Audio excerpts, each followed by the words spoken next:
Today we talk about how can you fix this problem or know how you can do that on your Subway Surf app. So all you have to do, so you just click here on settings here. So when you click on settings, it's going to take you to this list here. So then all you have to do, you just go down here. So then you click here on apps, then come to apps list here, and here you're looking for Subway Surf app, or just click on search. Then here add Subway Surf app is going to show for you like this. Click on it. So then it's going to take you to this list. Click here on first stop.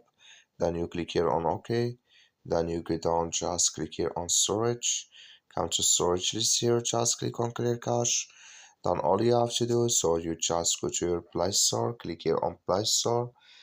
Then here you search for Subway Surf, it's going to show for you like this. You will find here, if this click on it, then it's going to work with you. That's all you have to do. Thank you for watching. Don't forget to support us by liking and subscribe.